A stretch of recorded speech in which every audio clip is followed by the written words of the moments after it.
Lorsque le diagnostic est tombé en décembre 2020, j'ai ressenti un séisme intérieur. Avant la maladie, j'étais comme beaucoup d'entrepreneurs ou de gens en bonne santé, tournés vers l'avenir, vers les projets, vers les prochaines performances. Mon bonheur passait par l'action, le mouvement, faire du vélo, voyager, bâtir des entreprises, aller vite, toujours vite. Et puis un jour, tout s'arrête. Ce que je veux transmettre à mes enfants, ce n'est pas l'image d'un père diminué, mais celle d'un homme debout, qui n'a pas renoncé à sa mission d'aimer et d'agir.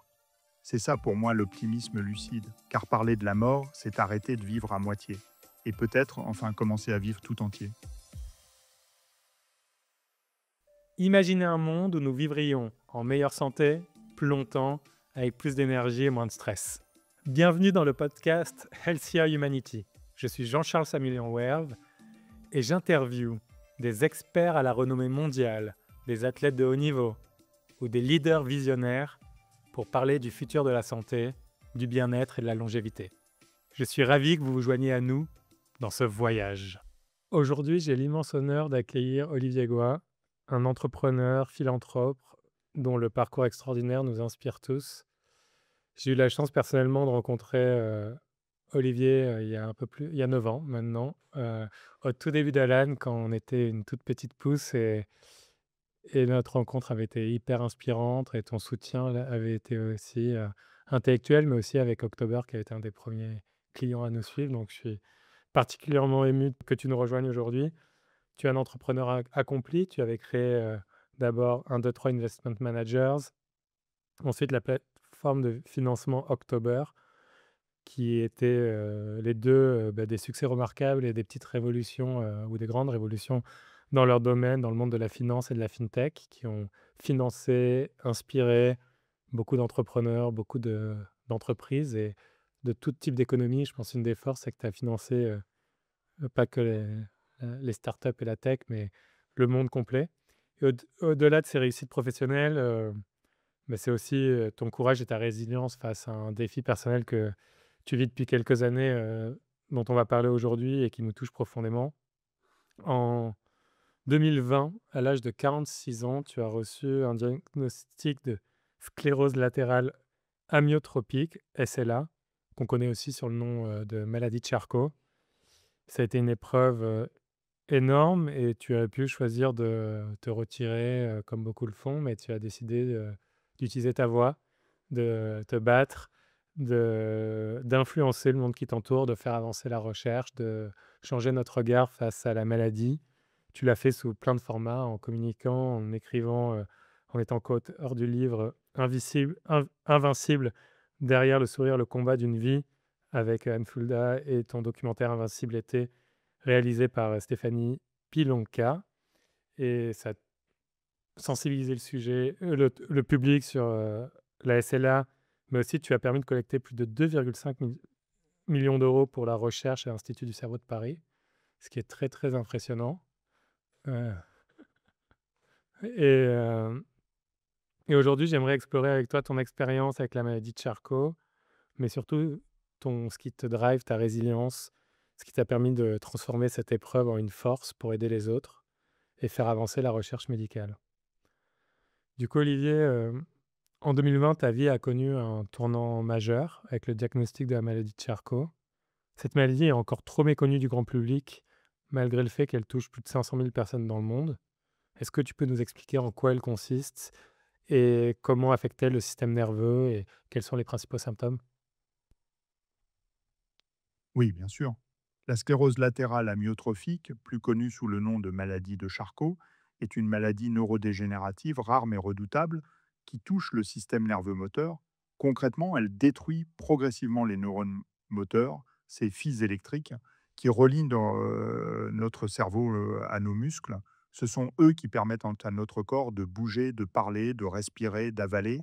Lorsque ces neurones s'éteignent, le signal ne passe plus, les muscles, eux, ne sont plus stimulés, ils s'atrophient et la personne devient progressivement prisonnière de son propre corps.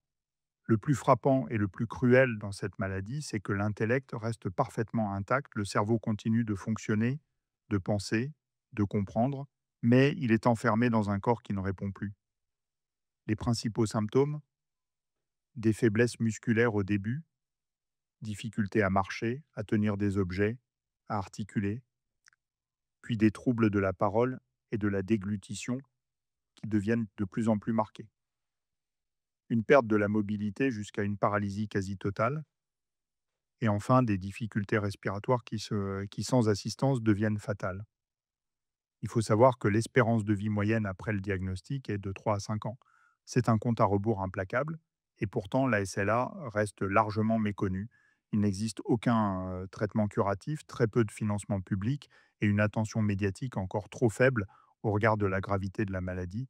C'est pourquoi je me suis engagé pleinement, à travers le collectif Les Invincibles et l'Institut du cerveau, pour donner de la visibilité à la maladie, mobiliser les consciences et surtout les financements. Parce que chaque jour compte et que pour les chercheurs, chaque euro peut faire la différence entre la stagnation et une avancée majeure. Merci beaucoup Olivier, de ce partage et la description des différents symptômes, mais aussi à quel point, il y a encore, tellement et beaucoup à faire. Comment, se manifeste la progression de cette maladie au quotidien? Quels sont les premiers signes, qui peuvent alerter et comment elle a évolué au fil du temps? La progression de la maladie de Charcot ou SLA est à la fois invisible au début et implacable avec le temps. C'est une maladie qui grignote le corps sans jamais toucher l'esprit, ce qui rend chaque étape d'autant plus difficile à vivre, mais aussi à diagnostiquer. Les premiers signes sont souvent discrets, presque banals. Dans mon cas, comme pour beaucoup d'autres, les premiers signes ont été de petites faiblesses musculaires, une gêne à porter une valise, un pied qui accroche le sol, une main un peu moins précise qu'avant. Des choses que l'on attribue facilement à la fatigue, à une mauvaise posture, au stress, mais peu à peu, on sent que quelque chose ne revient pas, ne guérit pas, que le corps se dérobe. La maladie étant rare et les premiers symptômes peu spécifiques, le diagnostic met souvent des mois à tomber. Et pendant ce temps, les patients vivent dans l'inquiétude, dans l'incompréhension. Dans Invincible, je raconte cette période de flou où l'on consulte plusieurs spécialistes, où chaque nouvelle hypothèse devient un espoir, avant d'être écartée. Et quand le verdict tombe, il n'y a pas de plan B.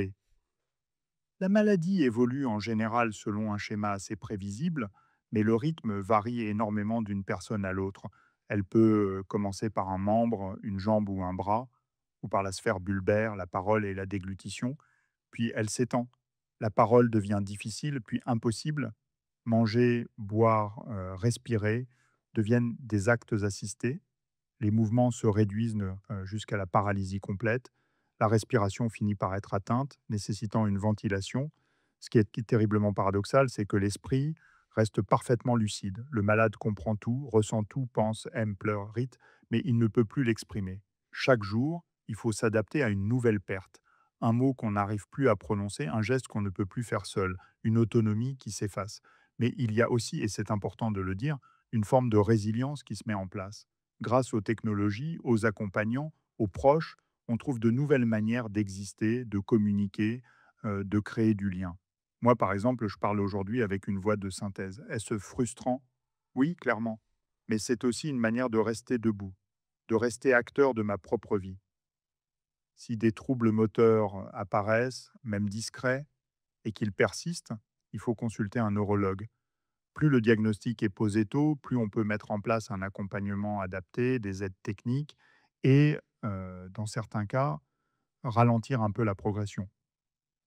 Merci beaucoup Olivier de ton partage et de la manière dont tu as vécu, ces moments et que tu racontes en effet, dans Invincibilité et que j'encourage tout le monde à regarder ou lire le livre. Et est-ce que tu peux, nous partager les causes de cette maladie?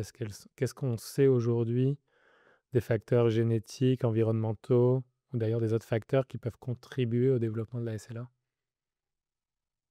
C'est une question essentielle et frustrante à la fois, car la SLA reste aujourd'hui une maladie dont les causes sont encore largement inconnues. Ce flou rend le combat plus difficile, mais aussi plus urgent. La SLA est aujourd'hui considérée comme multifactorielle, c'est-à-dire qu'elle résulte probablement de plusieurs éléments combinés, propres à chaque individu, des prédispositions génétiques, des facteurs environnementaux, des mécanismes cellulaires encore mal compris, Dans environ un cas sur 10, la maladie est dite familiale. On identifie une mutation génétique héréditaire, souvent transmise de génération en génération. Plusieurs gènes ont été identifiés, notamment SOD1, le premier découvert. Ces mutations perturbent le fonctionnement normal des neurones moteurs, hein, mais elles n'expliquent même pas l'ensemble des mécanismes. Et dans 90% des cas, les formes dites sporadiques, aucune cause génétique évidente n'est identifiée. Même si rien n'est confirmé avec certitude, plusieurs facteurs environnementaux sont aujourd'hui étudiés. L'exposition à certains pesticides, solvants ou métaux lourds, une activité physique intense ou répétée, notamment chez certains athlètes professionnels, des chocs crâniens répétés, comme dans certains sports de contact. Aucun de ces facteurs ne suffit à lui seul à expliquer la maladie, mais leur accumulation pourrait augmenter le risque chez certains individus génétiquement vulnérables. La recherche explore de nombreuses pistes pour comprendre le comment de la maladie, même si le pourquoi reste flou. Ce manque de compréhension rend la maladie d'autant plus cruelle. Les patients, comme moi, se retrouvent avec un diagnostic sans cause claire, sans traitement curatif et trop peu de réponses.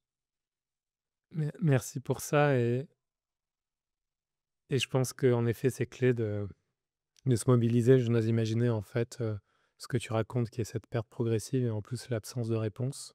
Ça rend, ça encore plus important. Comment toi, tu as réagi à cette nouvelle et qu'est-ce qui t'a poussé à choisir, la voie de la transparence plutôt que vivre cette épreuve dans l'intimité? Lorsque le diagnostic est tombé en décembre 2020, j'ai ressenti un séisme intérieur. C'est une annonce qui ne ressemble à aucune autre. Vous êtes là, en pleine vie, dans une dynamique professionnelle intense, une vie de famille riche, et soudain, donc, on vous dit que vous avez une maladie incurable, progressive, fatale. Au début, ben, je me suis tu. J'ai encaissé, j'ai observé, mais très vite, le silence est devenu trop lourd, trop violent. La tentation de vivre cette épreuve dans l'intimité, de me replier sur mon cercle proche était là, mais elle allait, à l'encontre de ce que je suis et surtout de ce que je pouvais encore faire, car j'étais malade, oui, mais pas impuissant. Et puis, il y a eu une évidence, le silence nourrit la peur, la honte, l'isolement. La parole, elle, libère, relie et peut mobiliser. C'est ce qui m'a poussé à prendre la parole publiquement dès 2021 dans le podcast Génération Do It Yourself, animé par Mathieu Stéphanie. Ce n'était pas une stratégie, c'était une nécessité intérieure. J'avais besoin de dire les choses, de reprendre la main sur mon histoire, mais cette décision n'a pas seulement changé mon rapport à la maladie, elle a ouvert un chemin que je n'aurais jamais imaginé. Elle m'a permis de mettre des mots sur ce que beaucoup vivent sans pouvoir l'exprimer, mais elle a déclenché une vague d'écoute, de soutien, d'engagement. Elle a donné, naissance à des projets comme, Les Invincibles, le Fonds Invincibles été, des prises de parole dans les médias, un documentaire, un livre avec Anne Fulda, un concert à l'Olympia. En parlant, j'ai découvert que la vulnérabilité peut devenir une force et surtout, j'ai compris que la transparence, loin de m'exposer, m'a protégé. Je ne suis plus seul face à la maladie. Et mieux encore, je ne parle pas seulement de moi, je parle au nom de ceux qu'on n'entend pas, de ceux qu'on n'écoute pas. Alors non, je n'ai pas choisi la transparence par courage. J'ai choisi la transparence par cohérence, par instinct et peut-être par amour de la vie. Merci pour ça, c'est une sacrée, claque, d'entendre ça Olivier et de voir en effet comment, bah, tu as pu porter une voix pour beaucoup donc merci. Le pronostic habituel de la SLA est de 3 à 6 ans, c'est ce que tu disais, mais chaque patient connaît une évolution qui est très différente. Selon toi, quel rôle peut jouer le patient, dans son propre traitement et dans le combat contre la maladie? C'est une question fondamentale et je crois que le rôle du patient est bien plus central qu'on ne le pense. Face à une maladie comme la SLA, où la médecine ne peut pas encore guérir, le patient devient un acteur de premier plan, à la fois pour lui-même, mais aussi pour la recherche, pour la société et pour les autres malades. Quand on vous annonce une espérance de vie de 3 à 6 ans, il y a deux voies possibles, celle de la résignation, du repli, ou celle de l'action, de la présence à la vie, du choix de ce qu'on va faire du temps qu'il reste. J'ai choisi la deuxième. Pas parce que c'est plus courageux, mais parce que c'est ce qui me semblait juste. On ne peut pas guérir la SLA, mais on peut agir sur la manière dont on la vit. En construisant une équipe médicale solide, en s'équipant rapidement en fauteuil, aide à la communication, en exprimant ses volontés avec clarté et surtout en gardant le lien avec les autres, avec la beauté du monde. Quand on parle de combat contre la maladie, il ne s'agit pas d'une bataille solitaire, il s'agit de mobiliser autour de soi chercheurs, institutions, mécènes, politiques, citoyens. Et là, le patient a un rôle immense. Par sa parole, il raconte la maladie de l'intérieur. Par son engagement, il attire l'attention, les médias, les financements. Par sa visibilité, il humanise une pathologie souvent invisible. C'est exactement ce que j'ai voulu faire avec le collectif Les Invincibles, le film, le livre, le fond Invincible été. Pas pour moi, mais pour créer une onde de choc utile, durable, collective. Paradoxalement, la maladie peut réveiller une puissance insoupçonnée. Je me sens souvent plus vivant aujourd'hui qu'avant la maladie, plus aligné, plus concentré sur l'essentiel. C'est une forme de lucidité aiguë qui, si elle est bien canalisée, devient contagieuse. Je crois que le patient peut devenir un passeur de vérité, d'humanité, de résilience, et ce rôle, même s'il ne guérit pas, guérit parfois les autres. Alors oui, le patient peut jouer un rôle immense, et tant qu'on peut jouer un rôle aussi modeste soit-il, alors on n'est pas fini, on est vivant, et parfois même invincible. Wow. En effet, ta lucidité est plus que contagieuse, Olivier. Tu as dit aussi que ta maladie t'avait amené à réévaluer tes objectifs de vie, passer de plaisirs personnels comme le vélo, les voyages, à l'idée d'être utile, être utile à ta famille, à la société. Comment s'est opérée cette transformation de cette façon de voir la vie et qu'est-ce qu'on en peut en tirer? Oui, cette transformation a été profonde, brutale, mais paradoxalement, elle m'a recentré sur l'essentiel. Avant la maladie, j'étais comme beaucoup d'entrepreneurs ou de gens en bonne santé, tournés vers l'avenir, vers les projets, vers les prochaines performances. Mon bonheur passait par l'action, le mouvement, faire du vélo, voyager, bâtir des entreprises, aller vite, toujours vite. Et puis un jour, tout s'arrête, ou plutôt tout change de rythme. Le diagnostic tombe, la ligne d'horizon se rapproche, les capacités physiques diminuent. Et là, la question qui vous transperce, c'est bon, c'est ce qui reste quand tout ce qui faisait ma force, mon autonomie, ma parole, mon corps, commence à me glisser entre les doigts. Il fallait bien redéfinir ce qui avait vraiment du sens. Au début, c'est la sidération. On pense à tout ce qu'on ne pourra plus faire. J'ai regardé mon vélo, mes billets d'avion, ma liberté, et je me suis dit, bah, c'est fini. Mais très vite, ce deuil apparent s'est transformé. J'ai compris que je n'étais pas condamné à l'inutilité. Au contraire, je pouvais me rendre plus utile que jamais, pas en escaladant une montagne, mais en portant une cause, en parlant au nom de ceux qui n'en ont pas la possibilité, en créant des ponts entre la science, la société et l'humain. Cette idée d'utilité m'a porté. Elle a remplacé le goût de la performance individuelle par le sens du collectif. Et enfin, il y a ma famille, mes proches, ceux pour qui je veux laisser une trace, pas une trace brillante, mais une trace profondément humaine. Aujourd'hui, je ne cherche plus à réussir ma vie au sens classique. Je cherche à la remplir chaque jour de ce qui compte vraiment. En somme, j'ai perdu l'usage de mon corps, mais j'ai retrouvé l'essence de ma vie. Avant, je faisais 1000 choses, à la fois. Aujourd'hui, je fais moins, mais je fais mieux, plus profondément. Et cette transformation, je ne l'aurais peut-être jamais vécue, sans la maladie. C'est un paradoxe cruel, mais réel. La SLA m'a privé de beaucoup, mais elle m'a offert une clarté que je n'aurais jamais eue autrement. Et cette clarté, je veux la transmettre. Parce que c'est peut-être cela, au fond, le plus beau des héritages. Hein. Merci de partager cette leçon d'humanité et de recentrage sur ce qui fait de nous des hommes avec un grand H et des femmes et en effet sur cette clarté et sur se recentrer sur l'essentiel. Tu as souvent aussi parlé de l'importance de discuter ouvertement de la mort et de la maladie. Pourquoi est-ce que tu penses que ces sujets restent encore très tabous dans notre société et comment on peut avoir des conversations et ces conversations peuvent-elles mieux nous aider à vivre? Oui, je pense il est urgent de parler de la mort et de la maladie autrement. Pas de manière morbide, pas pour faire peur, mais pour leur redonner une place juste, humaine et même libératrice. Ces sujets restent tabous parce qu'ils nous renvoient à notre fragilité, à notre finitude. Et dans une société obsédée par la performance, l'efficacité, l'image, tout ce qui ne produit pas, tout ce qui ralentit, dérange. La mort, on la cache dans les hôpitaux ou les maisons de retraite. La maladie, on la réduit à un chiffre, à une statistique, où on préfère ne pas la voir. Même dans l'entreprise, parler de sa vulnérabilité physique ou psychique reste souvent perçu comme un aveu de faiblesse. Et pourtant, la mort fait partie de la vie. Et c'est en l'apprivoisant qu'on commence à vraiment vivre.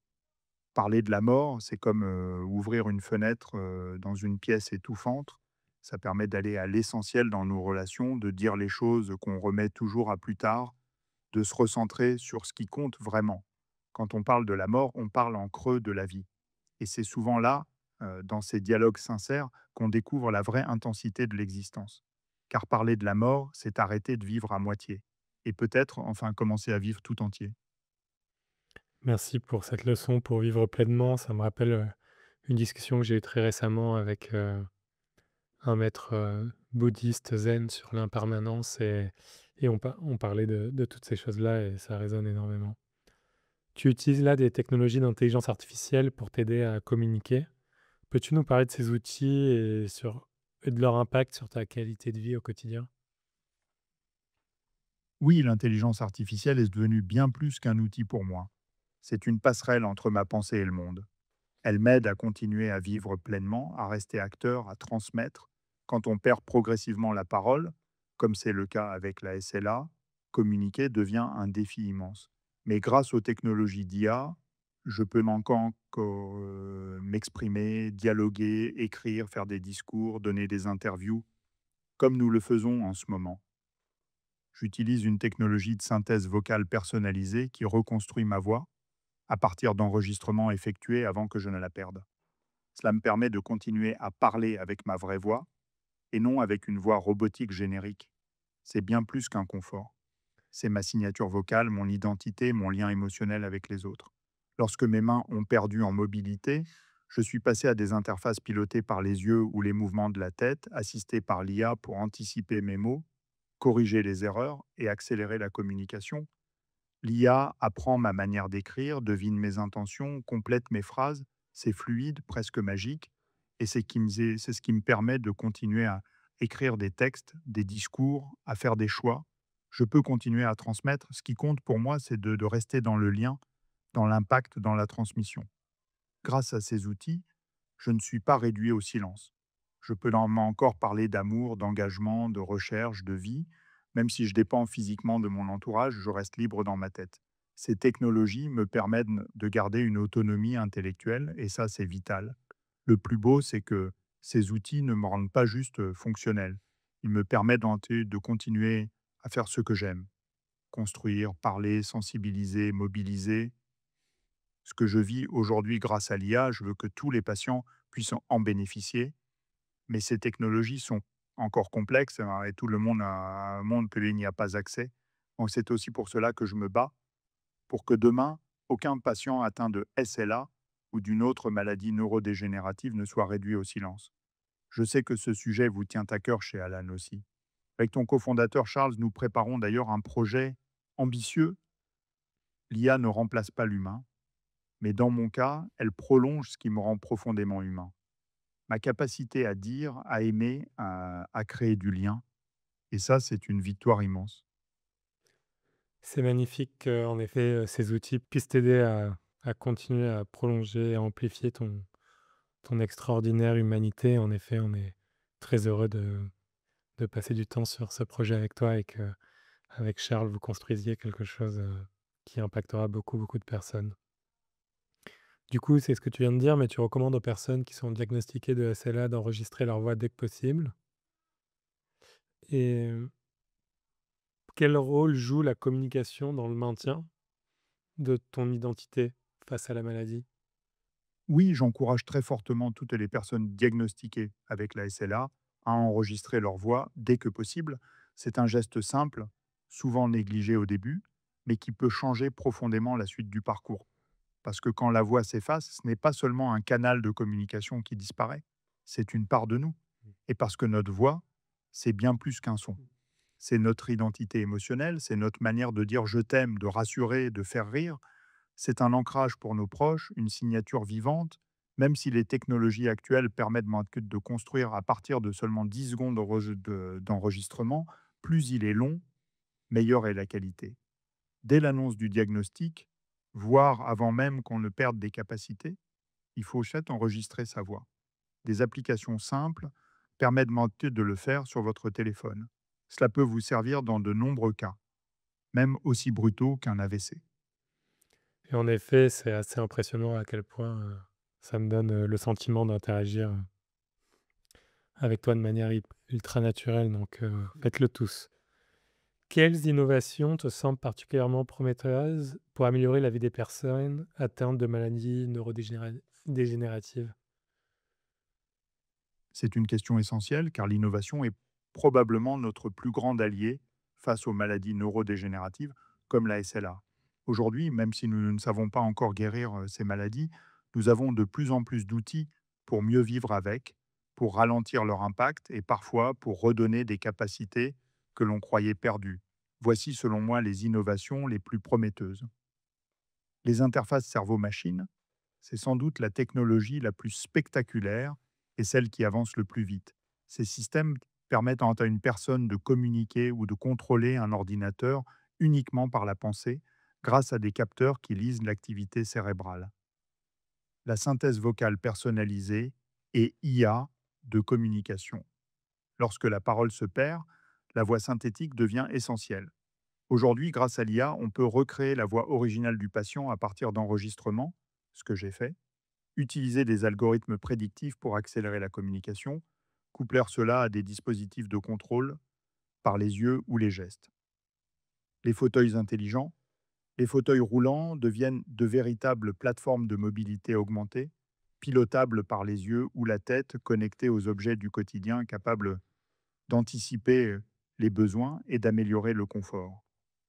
L'IA au service du diagnostic et de la recherche. L'IA est utilisée pour analyser des milliers de données cliniques et identifier des sous-types de maladies, prédire l'évolution individuelle d'un patient, accélérer le développement de nouveaux médicaments grâce à la modélisation biologique. Ce ne sont pas une promesse de guérison immédiate, mais elles sont la preuve que même face à l'inéluctable, il reste de la place pour la vie, la dignité et même l'espoir. Et c'est pour cela que je crois plus que jamais à la puissance de la science et de l'innovation au service de l'humain. Ouais. Complètement aligné que la science et l'innovation doivent être au service de l'humain. On est sûrement à un point d'inflexion aujourd'hui en termes de recherche scientifique et d'accélération. C'est pour ça qu'il est encore plus important, de continuer à investir et d'allouer les ressources sur ces sujets-là. Tu es ambassadeur aussi de l'Institut du cerveau de Paris. Quels sont les axes de recherche sur la SLA qui te semblent les plus prometteurs aujourd'hui? Oui, je suis fier d'être ambassadeur de l'Institut du cerveau, un lieu unique au monde où plus de 900 chercheurs, médecins et ingénieurs travaillent ensemble au cœur de la Pitié-Salpêtrière à Paris. C'est un laboratoire d'excellence, mais aussi un lieu d'espoir, notamment pour les personnes atteintes de la SLA, comme moi. Alors, sur la SLA, quels sont les axes de recherche les plus prometteurs aujourd'hui? Il y en a plusieurs et ils se complètent. Moi, ce qui est passionnant, c'est qu'ils avancent, ils avancent vite, mais ils ont besoin de financement durable, d'où mon engagement à travers le fonds Le Invincible Été. Même si 90% des cas de SLA sont sporadiques, non héréditaires, les formes génétiques les ont permis de mieux comprendre les mécanismes de la maladie. Plusieurs équipes se travaillent maintenant sur des gènes clés comme CNU, ORF72, SOD1 ou FUS et développent des thérapies ciblées pour ces mutations. La SLA est complexe et son diagnostic est trop souvent tardif. L'enjeu aujourd'hui est de repérer la maladie le plus tôt possible, avant même l'apparition des premiers symptômes. Les chercheurs travaillent à identifier des biomarqueurs biologiques et d'imagerie pour améliorer le diagnostic précoce, suivre l'évolution de la maladie avec précision et mieux évaluer l'efficacité des traitements en cours d'essai. Ça va être passionnant de voir, à quel point on va continuer à identifier, des nouveaux marqueurs, des nouveaux gènes et pouvoir améliorer, la vie, j'espère, un jour, traiter la SLA. Comment maintiens-tu ton moral et ton optimisme au quotidien qui est vraiment, rayonnant? Et quel rôle joue ta famille dans ton parcours, C'est une question qu'on me pose souvent, ben, comment fais-tu pour garder le moral? Et je réponds toujours la même chose, ce n'est pas un miracle ni un masque, c'est un choix que je refais chaque jour. Quand on vit avec une maladie comme la SLA, on perd beaucoup et parfois très vite. La voix, les gestes simples, l'autonomie, il serait facile de se laisser glisser dans le désespoir. Mais moi, j'ai choisi de regarder ce qui reste plutôt que ce qui disparaît. Depuis le début, j'ai compris que je ne pouvais pas gagner contre la maladie, mais que je pouvais transformer cette épreuve en un levier d'action, de parole, de transmission. Je me suis engagé à travers le collectif Les Invincibles, l'Institut du cerveau, pour que mon combat soit utile à d'autres. Et cette utilité, c'est qui me donne de la force. C'est plus fort que la maladie. Je fais attention à ne pas m'isoler, à continuer à nourrir des échanges vrais. Le lien avec les autres, c'est mon ancrage. Et surtout, il y a ma famille, ma femme, mes enfants, mes proches, ce sont eux mon socle. Ils mènent à tenir, à aimer, à rêver encore. Ils mènent sans pitié ni excès de compassion, juste avec amour, humour et une force incroyable. Avec eux, je suis pas un malade, je suis un père, un mari, un ami. Et ça, c'est précieux. Ce que je veux transmettre à mes enfants, ce n'est pas l'image d'un père diminué, mais celle d'un homme debout, qui n'a pas renoncé à sa mission d'aimer et d'agir. C'est ça pour moi l'optimisme lucide. Pas un sourire naïf, mais un regard qui résiste, un regard qui choisit la lumière, même dans l'obscurité.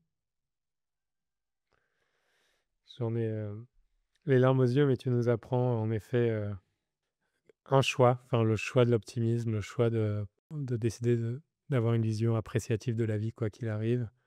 C'est extrêmement inspirant parce que si toi tu fais ce choix, on doit tous pouvoir décider chaque matin de faire ce choix. Donc un immense, merci pour ça. J'aime aussi beaucoup le fait que tu aies parlé, d'optimisme lucide. Chez Alan, on a une de nos valeurs, c'est l'optimisme méthodique, mais qui est à peu près la même chose. C'est se donner les chances d'être optimiste. Si tu devais, transmettre un message aux personnes qui viennent de recevoir un diagnostic de SLA ou toute autre maladie grave, qu'est-ce que tu leur dirais?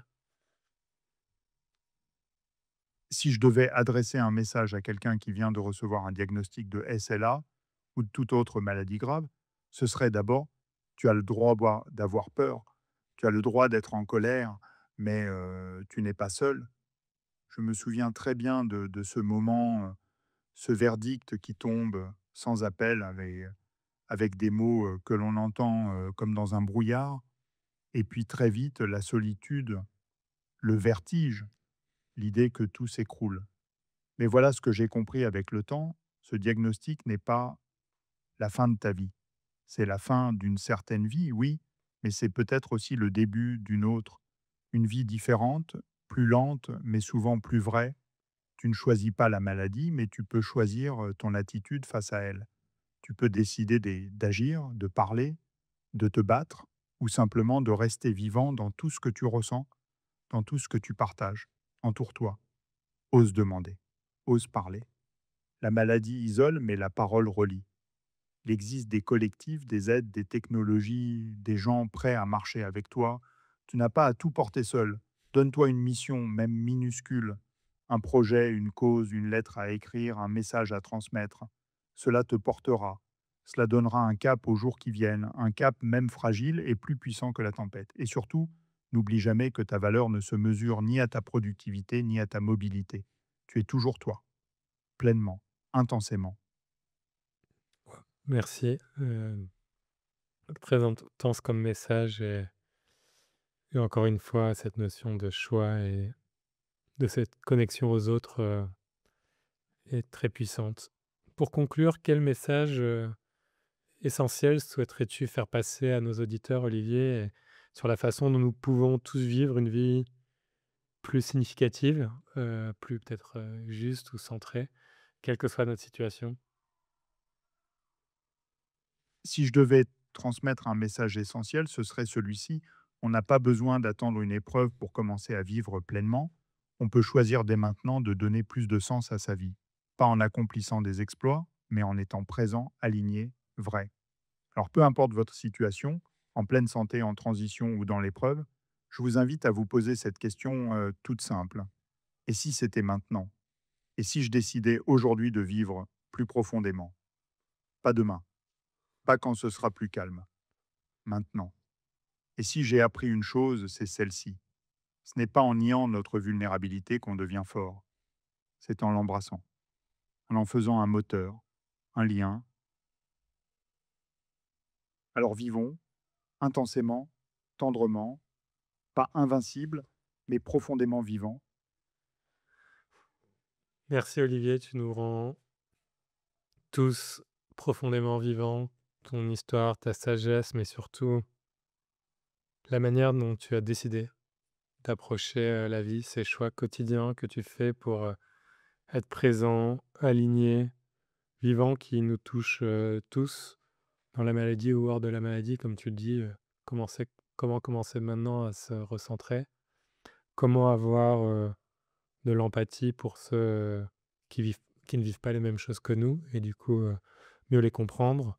Comment, cette maladie de Charcot qui est dévastatrice peut être affrontée avec, dignité, détermination? Comment on peut porter des messages? Comment on peut, grâce à la technologie, booster notre humanité? Donc utilisons-la comme un outil qui nous accompagne. Pourquoi il est toujours si important de continuer à investir dans la recherche, la science au service, encore une fois de l'humanité? On ne connaît pas du tout encore, tout ce qui nous fait, hommes et du coup, continuons à financer. Mais encore une fois et à la fin, face à l'adversité et tous les types d'adversité, le choix qu'on peut avoir dans notre réaction. On a le droit, comme tu le disais aussi, de réagir, d'être choqué, d'être perdu. Mais après comment on remonte, et comment on construit un choix, le choix, hem et ça me faisait penser à une discussion qu'on avait et l'OMS qui parlait de la santé, sur 3 grands axes qui est physique, mental et social et je trouve que tu as beaucoup évoqué aussi aujourd'hui cette santé sociale, en fait. Ce qui nous rend humains, c'est notre connexion aux autres, c'est se donner les outils pour maintenir cette connexion et je trouve que tu fais ça très bien, en restant connecté à tes proches, mais en te connectant, à nous tous, à toute la société, en portant des messages hyper forts. C'est extraordinairement, inspirant, donc je voulais te dire un grand merci, Olivier, vraiment un immense merci à toi. Tu étais déjà quelqu'un d'extrêmement inspirant, pour le jeune entrepreneur que j'étais et là, tu donnes encore plus de sens à tout ce qu'on essaye de faire dans la santé et je pense que tu donnes beaucoup de sens à beaucoup de gens et tu aides beaucoup de personnes, à se poser les bonnes questions. Donc merci de porter ces messages, d'avoir été avec nous aujourd'hui. Si la conversation vous a passionné, touché, ému, donné envie d'agir, allez-y. C'est votre choix de demain matin qui fera la différence. Vous pouvez aussi bien sûr vous abonner au podcast si ça vous a plu, le partager à d'autres personnes qui ont besoin d'entendre les messages que vous avez entendus et comme vous l'avez compris, notre humanité, dépend de nous et de nos actions, donc agissons pour vivre tous mieux ensemble, collectivement. Merci encore Olivier.